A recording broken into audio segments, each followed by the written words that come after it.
numva abandira none ndiziye mazigiye numva abanganyira none ndiziye mazigiye numva agahinda kabanakira none ndiziye numvise ko warenganijwe numva ko wagambaniwe none ndiziye nzanye inkoni kandi nzakubita nzanye imbo kandi nzakubita nzaca agasuzuguro nzaca akarengane ndetse n'akamenyero kuko ndiziye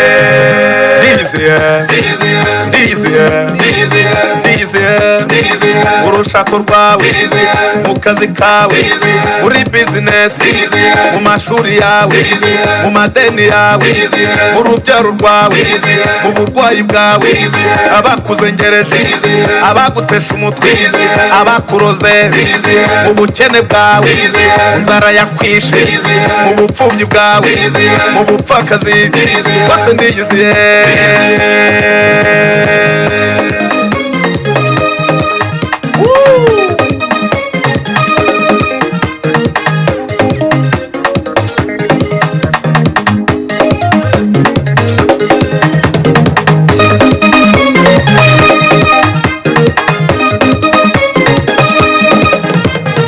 hashize igihe umbwira ko utotezwa none ndiziye hashize igihe umbwira ko wambuwe ijambo none ndiziye hashize igihe umbwira ko uteshwa agaciro none ndiziye hashize igihe umbwira ko wambuwe ibyawe none ndiziye ariko nyumva bose nyumva nzagushumbusha iby'inzige zariye nzagushumbusha ibyo burima bwariye nzagushumbusha ibyo kagungu zariye yampaye inka we abambuwe ibyabo abarenganye mwese ngo hariho shumbusho hari ibyo kubashumbusha ariyizi ngo afite inkoni kandi azakubita afite inshyimbo kandi azakubita yari gukoresha ati mfite inshyimbo kandi nzavutura niko bimeze mukomere cyane ndabaramukije n'umukunzi wanyu mako ndabaramukije mwese aho muherereye nta kibazo cy'agace muhereremo cyangwa urimo muvuga igikuru nuko muzi impamvu muhari igikuru nuko mwibuka gakondo hagati aho rero ntarajya kure mana ushobora byose we haronye na shetani mu ijuru kayikabure hano mu isi yaje kwibaruka kana kagahungu k'agashetani k'akadayimoni FPR tugusabye ubushobozi n'imbaraga mu masengesho ngo twirukane sekibi nyirizina shetani tugusabye ubushobozi n'imbaraga ubushobozi ibikoresho intwaro ukuri ijambo umucyo kugira ngo twirukane aka gashetani gato udusubize ucije mu batagatifu bacu Kizito Mihigo Nyamihirwa Karasira Aimable Damangira rya mu Rwiza Ivona Cyuma Hassan Dieudonné Dr Christophe Mushayidi Theoneste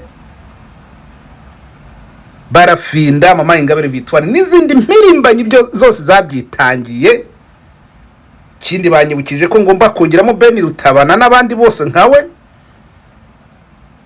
abo bose urabibuka benshi cyane baguye kuri urugamba baharanira uburenganzira bw'abanyarwanda amahoro y'akarere udusubize bicishe muri abatagatifu bose amena nuko rero iri sengesho ndacyari no ganza kandi zabisengesho ikindi shimira umuntu wambwiye ati kuki uvuga ko abatagatifu kuki se abo ngabo bitwa bayakubona ba Mariko na ba Yohane na ba Luka batari abanyarwanda aho mba nsinzwe cy'umutwe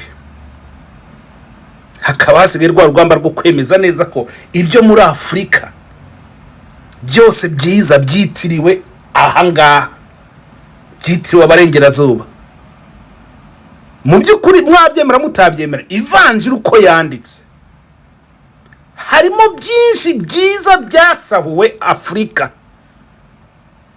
Niba mushaka kubyumva no kubyemera, ubutunzi bwose bwa Afurika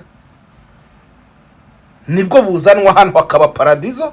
Afurika nyirizina tukaba impunzi, tukaba abantu basuzuguritse bagayitse. Muzababona babandi biyitirira ibyiza batari ibyo. Intore imico yabo si bagafata utwiza twose n'utwabo. Muzabona babandi bica abantu, abo ba Paul Kagame bica abantu kugira ngo batware imitungo yabo bikabitirirwa, ba nyirabyo bagapfa. Nuko byagiye bigenda. Sawa rero ntabwo ngiye kujya kurereka, reka mbagezeho iki kiganiro mwumva uburyo Amerika yikuye mu kibazo cyose, ahubwo ikaba yegeranije imigozi yo kuboha Agatsiko.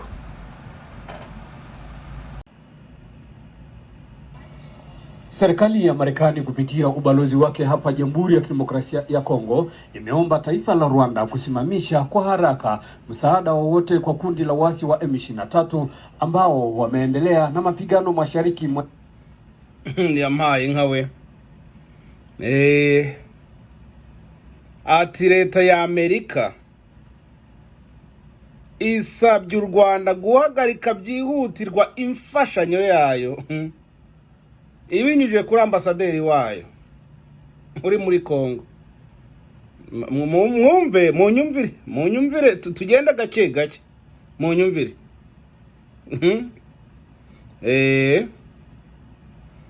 Munyumvire tugende gake gake, noneho twumve neza, twumve wagenzaga wahekwaga agiye kwigenza, kandi noneho agiye kugenda yiruka kibuno mpamaguru. Jamhuri ya Kidemokrasia ya Kongo na mpaka sasa kuchukua miji kadhaa wilayani Ruchuru, Kivu Kaskazini. Uretse gato. Serikali ya Marekani kupitia ubalozi wake hapa Jamhuri ya Kidemokrasia ya Kongo, ati leta ya Amerika ibinyujije kuri ambasaderi wayo hano muri Kongo imeomba taifa la Rwanda kusimamisha kwa haraka msaada wowote kwa ati sabye leta y'u Rwanda guhagarika vuba na vuba umusada wayo cyangwa ubufasha ihereza M23 mashariki mwa ikomeje kugaba ibitero mu burasirazuba bwa Kongo, Jamhuri ya Kidemokrasia ya Kongo, na mpaka sasa kuchukua vijiji. Ati ibyo bitero bigenda bagaba ubungubu bagenda bafata ibijiji, bagenda bafata ibiturage bimwe na bimwe, ibiroro bituyemwe abantu n'imiji. Miji kadhaa wilayani Ruchuru, Kivu Kaskazini. Ngo muri iyo ntuze nyine muri icyo gice cya Ruchuru, wilaya se hari iwacu aba wilaya n'urunturuni cyane rutakarere mu karere ka Ruchuru, mvuga uko nguko. Ubalozi wa Marekani Jamhuri ya Kidemokrasia ya Kongo umekutana na viongozi wa mkoa vile wa kijeshi. Intumwa za ambasade ya Kongo, za ambasade ya Amerika bahuye n'abayobozi ba Kivu, b'intara ya Kivu y'amajyaruguru Goma kuhusu tatizo la M23 mji wa Goma. Marekani ilikuwa moja ya nchi za kwanza kusema wazi kwa umma na vile no mugiye kubona ishusho nyayo iyo tubabwira ngo umuzungu yanga umuntu umuvuga mu izina, yanga umuntu umuvuga mu izina imbere y'ubutabera, yanga umuntu umuvuga mu izina. Ati Amerika niyo yabaye iya mbere kugira ngo niyo yabaye iya mbere kuvuga ibintu ko ari u Rwanda. Ngomba ambasaderi uyu nguyu ambasaderi wa Amerika, uyu mugore sinzi ukuntu yitwa, umukecuru sinzi ukuntu yitwa. Mwebwe murakina, hari ibyo mukinamo mutaze. Aha bageze ku ntego yabo, bageze ku ntego kuko bari bariyemeje imyaka 30, naho ibindi byo biracyava ngo reka byararangiye. Mumeze nka wa mwana havuka muri umuna we akaba atazi ko hari akandi kana gato barajya bitaho nkuko bamwitagaho. Munyumvire kwamba Rwanda lazima isitishe kuwapa msaada M23. Tumerudia kusema hili tena mbele ya umma na kwenye ati nitwe twatangiye kubivuga kwa faragha, twatangiye kubivuga mu buryo bwa politike nyine duhura cyangwa se kuri telefone, mbese nkaho twatangiye kubivuga tubwira abantu umwe babiri mu mwiherero mu bintu nk'ibyo ngibyo. Ati none twongeye kubivuga imbere y'abaturage ko nitwe twatangiye kwiyama ibintu tuvuga ati u Rwanda rureke gutanga iyo mfashanyo ruhereze mu M23. Ati tangira kubivuga nyine urumva mwiba mu mabanga tugenda tubabwira tugira gute ati none tuje kubivuga imbere y'abaturage yampaye nkawe. Na hata jana waziri wa mambo ya nje Antony Blinken alizungumza ati nejo Antony Blinken yavuganye nande ni Paul Kagame. Aha naho muzagereho muvuga ukuri, muzagereho muvuga ukuri. Aha ngaho ndabibona muzagereho muvuga ukuri, muzatwereka Paul Kagame, Rais Paul Kagame. Na alimwambia tena kuwa lazima aache kuwasaidia M23. Ati ibyo bavuganye nuko yongera mugira ati muhagarike kuvugana na ufasha M23. Fanya kazi kwa karibu sana na serikali ya DRC kuhakikisha kuwa maslahi yetu ya pamoja yanawekwa mbele, ambayo ni ataka kanya nuko icyo ubufatanye bwacu na Congo nuko inyungu zacu nizo zigomba kujya imbere. Numve twebwe na Congo, twebwe nk'akagasere kigize ingona, twebwe abanyamerika na Congo, inyungu zacu zigomba kujya imbere, kare gakundi tukakagira gute kuta amani kwenye nchi hii. Ubalozi wa Marekani tugomba gushakisha amahoro kuri iki gihugu. Ndagira ngo mbabwire ngo uko bimeze kose uyu ni umugambi wapanzwe imyaka miremire ugezweho. Uwibwiraga ko Amerika igikeneye kumutuma muri Amerika, uwo ni ikigo ry'ine gicucu, ni Tom Ndahiro. Uwibwiraga ko Amerika ikeneye kumutuma muri Congo, byararangiye. Icyo bashakaga kwari kubashyira imbere ngo bavunjure barebe icyo gihe ukuntu kimeze, nibarangiza bavuga ati dora batemaga nibi, batema ibiti bagatema n'abantu naba, none twe turari tuje kubavura, tuje kugira gute, ahubwo aba bantu nibahagarare nibafatwe. Umesema kwa sasa umetoa msaada wa dola za Marekani milioni 500 kwa serikali, milioni 500 za madolari. Amerika yo yihereye iki? Yihereye Congo. Muri kumva kanongere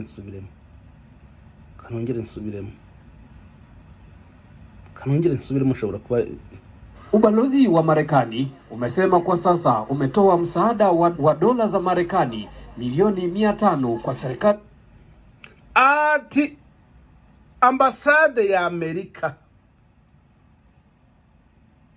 ivuze aba ambasaderi nyine ivuze ko yatanze imfashanyo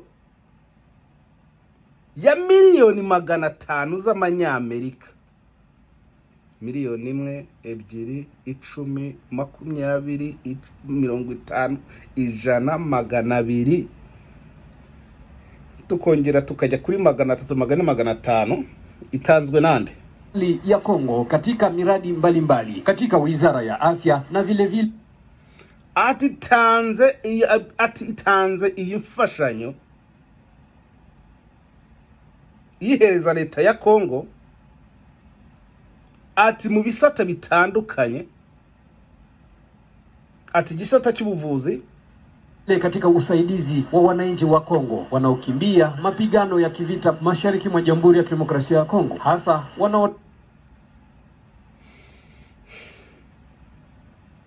zo gufasha abantu bagiriwe nabi nande na M23, gufasha abantu bagiriwe nabi n'u Rwanda, ariko n'u Rwatangaga imfashanyo kuri M23. Twe tuje kubafasha, nitwe twavuze ati twabonye hakiri kare.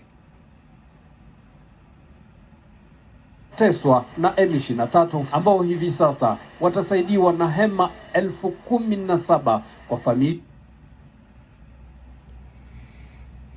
aha rero ni agakino kaba karyoshye niho kaba gakomeye utazi umuzungu agomba kumumenya. Izi miliyoni 500 nizo gufasha mu bisata bitandukanye mu buvuzi, ati kandi dufasha nizi munzagiriwe nabi nayo mu 23 n'u Rwanda tubafashije amahema 17,000 ku miryango ingahe iya 40,000 zinazopatikana Kanyaruchinya.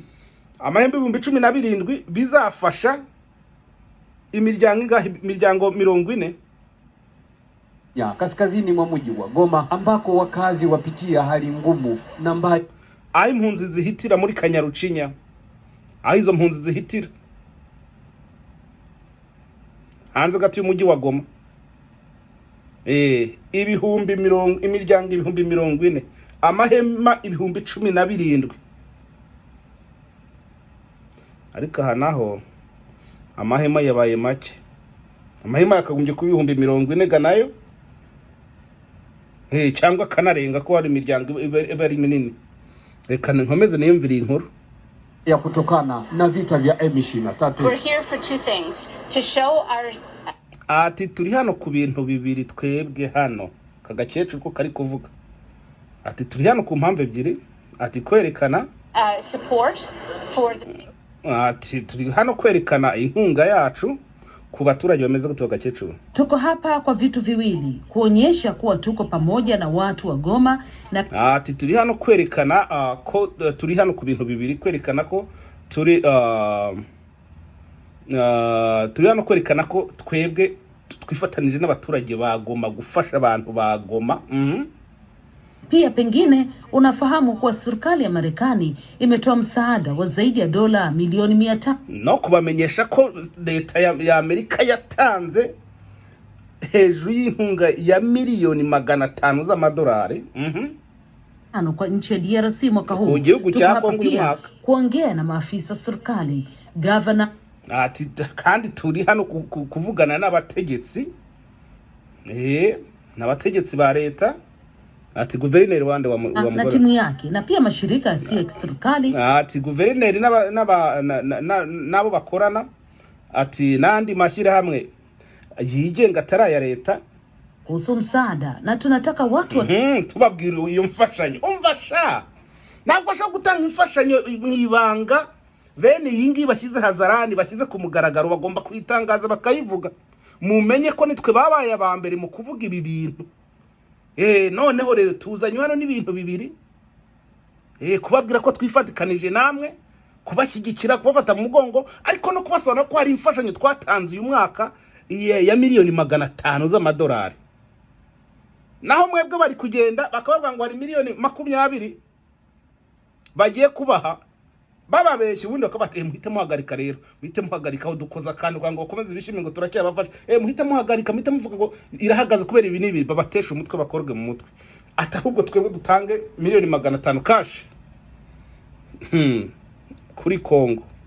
Mwari bwirinye hose jua kwamba tuko hapa kwa niaba ya watu wa Marekani ambao ndio wanaotoa pesa hizi.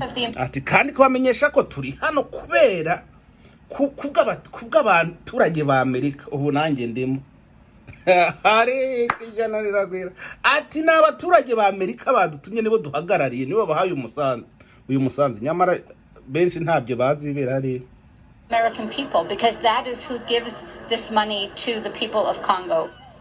Ati kagakecuru ati nyine turi hano kubera ko ati abaturage ba leta ya Amerika nibo baduhaye amafaranga ngo tuhereze abaturage bahe ba Congo. Ariko buriya nari yatanze ko amatagisi ntanga. Mwumva izindi leta ukuntu zikora nubwo ari politiki,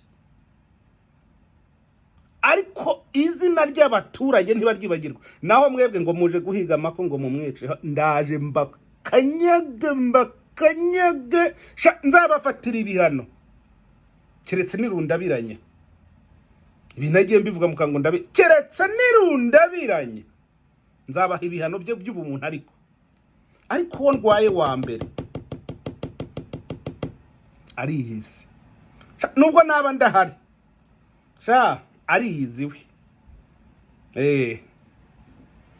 dusinzira twakanuye amaso wagira ngo Bienvenue à toutes et à tous dans cette yampaye nouvelle ibise byo bijemo gute kibi bimvangiye. Twatukuye amaso wagira ngo dutunzwe na kokayini n'urumogi, mwarangiza mukadutuka ibyo mushatse. Sha nuburetse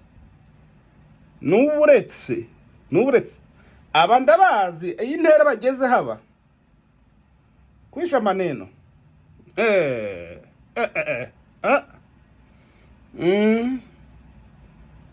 Mube mwitonze mwebwe muri kugenda mutera kaguru hejuru. Intore zo hano se ariko ja ijana riragwira. Ubuse ntore mwe ntabwo mubona ko ibyo mwagiye mutanga mubeshya by'amakuru byose ari byo bifashisha babakubita. Kankomeze nimvira kagakuru.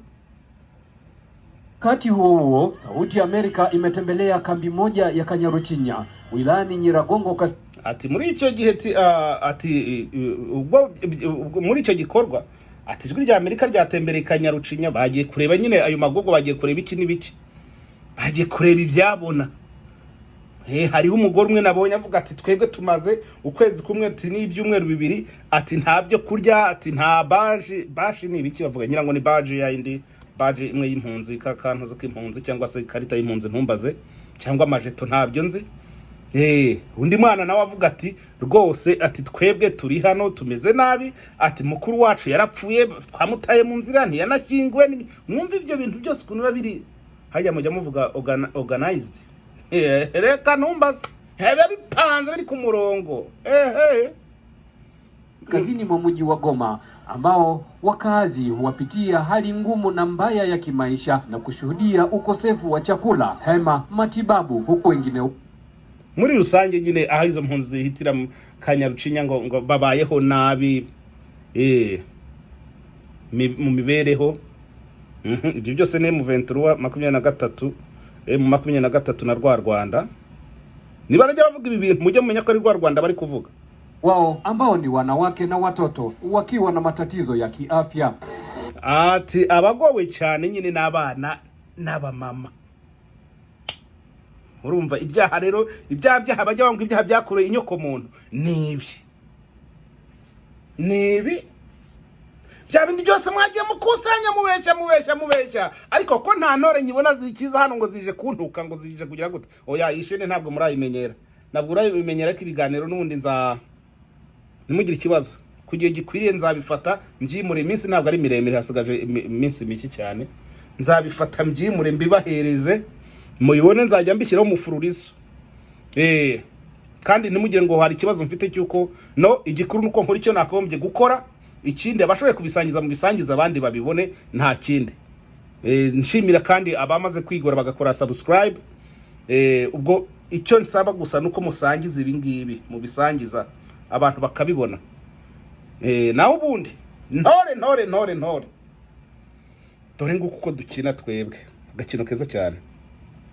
Tunateseka manake hapa tangia tufike hapa tunamaliza kwa mwezi na juma mbili, hakuna bashe, hakuna chakula, maana tuishateseka hapa.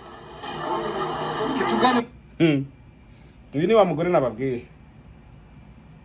Ati hano dufite ikibazo. Dufite ikibazo cy'impunzi nyine. Impunzi nazo ziraziza. Impunzi rizana ariko igiye gusubirayo irakubwira ati nsubizayo. Kandi ati tumazana ukwezi n'indwi zibiri. Ati hano turahangayitse dufite ibibazo. Ati tumaze ukwezi n'indwi zibiri nta byo kurya, niba ari je ntabwo ndi kumenya baje icyo ari cyo, ngira ngo ni baje ariko cyangwa gitamburisho cy'impunzi. Reka numve. Unaweza omba serikali ati niki mwasaba leta gukora? Make itupatie chakula na bashe, kama haiweze vile piganisha turudie kwetu basi. Ati icyo dusaba leta nuko igomba kuzera ibyo kurya na baje. Ati nibitabishoboye ati gira vidusubizi wacu. Mwamuza cya kintu ikintu njya nyibazaho, impunzi ari gihe nazo zishyira iterabwoba kuri leta cyangwa kuba ariko iryo terabwoba ni intwaro nziza cyane ku mpunzi. Ibyo twagiye tubikoresha cyane. Nagiye mbyibuka umuntu ntiyakuzanye uri kumubwira ati nsubizaho gira vuba kandi ntiyakuzanye. Ariko n'uburenganzira leta igomba abene gihugu Tushateseka. Mimi nalalaka hako mie. Uyu mwana niwe yambabaje na watoto wetu wawili. Ndio manake vula saa inanyesha tunakosa wenye tuko nje hapo. Nilikuwa na mkubwa wangu wa kwanza mwetu yeye. Ati aha niho gendara uyu mwana mutoya. Ati aha niho gendara ati na mama na bavandimwe banje. Ati imvura iguye ni nkaho tuba turi hanze rwose. Ati alikufia mwele vita naye haba kumuzika kali bakiatu kule tu. Ati mukuru wacu yaguye muri iriya ntambara. Ati nawe ntabwo yashinguwe bamujugunye iyo ngiyo.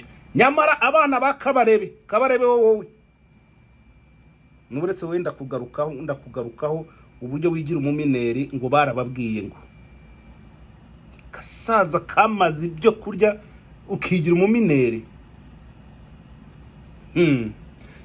Muri make rero uyu mwana aravuga ko nyine arerekana ko babayeho nabi nibyo n'abantu kwa kuno umunyamakuru bati wowe tubwire bimeze bite bakavuga ngaha rero Amerika ku mugaragaro ishimangiye ibyaha byanyu, ibyaha byibasiye inyoko muntu, ibyaha by'intambara, ije kwifatanya n'abarengana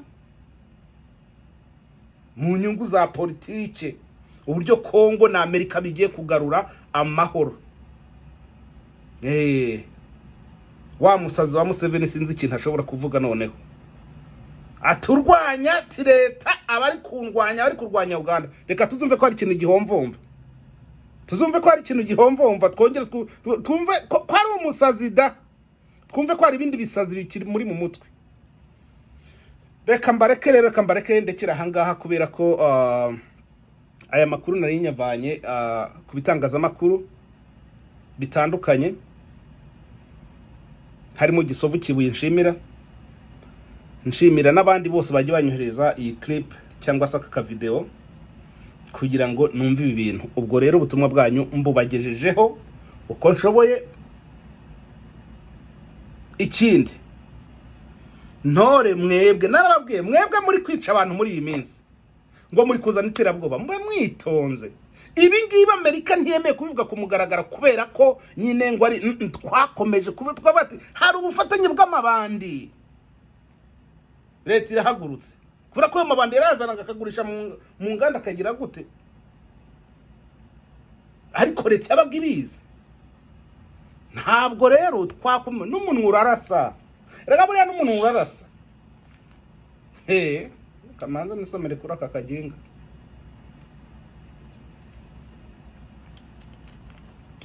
N'umuntu urarasa. Reka mbareke mbasangije ibyo ngibyo. Uko ndize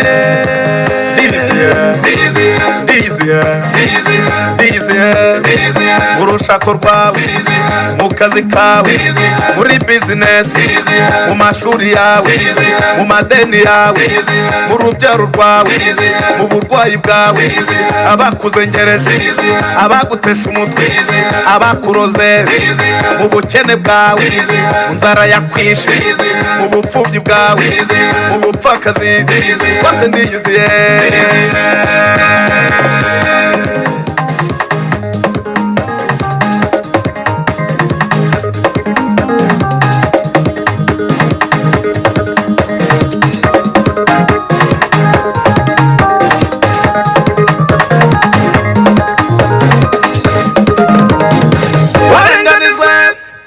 Bakakurengeye ugirirwa nabi nabo wagiriye neza bakakubwira kurambarara tukugende hejuru nawe ukarambarara bakakugira inzira nyabagendwa baguhindura umusinzi kandi utanyoye baguhindura umusazi kandi uri muzima ariko nyumva kandi nyumva siko bizaba kuba ntegereje bose nyumva kandi nyumva imigambi yabo nabwizahama kuko ndiziye mu gihe ntaraza mbaye nguhaye imbaraga akira imbaraga akira mama akira mugabo akira musore akira muko imbaraga zitsinda abarozi zitsinda abarangi zitsinda amahembe zitsinda ibitega zitsinda nyabinge zitsinda ryangombe akira imbaraga kuko ndizera ariko nje no guhana yampaye